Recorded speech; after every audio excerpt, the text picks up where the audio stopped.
ಸೋಮವಾರ ಕೊಪ್ಪಳ ಜಿಲ್ಲೆಯ ಕುಷ್ಟಗಿ ತಾಲೂಕಿನ ಚಳಗೇರಿ ಗ್ರಾಮದಲ್ಲಿ ಭಗೀರಥ ಜಯಂತಿಯನ್ನು ಆಚರಿಸಲಾಯಿತು. ಶ್ರೀ ರಾಜಋಷಿ ಭಗೀರಥ ಜಯಂತಿಯಲ್ಲಿ ಶ್ರೀ ಪರಮ ಪೂಜ್ಯ 108 ಶಬ್ರಹ್ಮ ವೀರ ಸಂಗಮೇಶ್ವರ ಶಿವಾಚಾರ್ಯ ಹಿರೇಮಠ ಚಳಗೇರಿ ಸ್ವಾಮಿಗಳು ಸಾನ್ನಿಧ್ಯವನ್ನು ವಹಿಸಿದರು.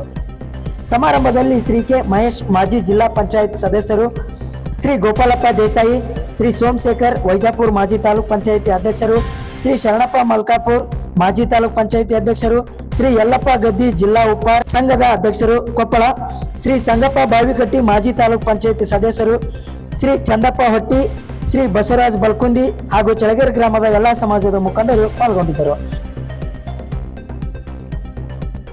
ಇದೇ ಸಂದರ್ಭದಲ್ಲಿ ಚಳಗೇರಿ ಗ್ರಾಮದಲ್ಲಿ ರಾಜಋಷಿ ಭಗೀರಥ ವೃತ್ತವನ್ನು ಉದ್ಘಾಟಿಸಲಾಯಿತು. ನಿವೃತ್ತ ಕಾರ್ಯದರ್ಶಿ, ಕರ್ನಾಟಕ ಸರ್ಕಾರ, ಸಣ್ಣ ನೀರಾವರಿ ಇಲಾಖೆ ಹಾಗೂ ಬಿಜೆಪಿ ಕಾರ್ಯಕರ್ತ ಕುಷ್ಟಗಿ.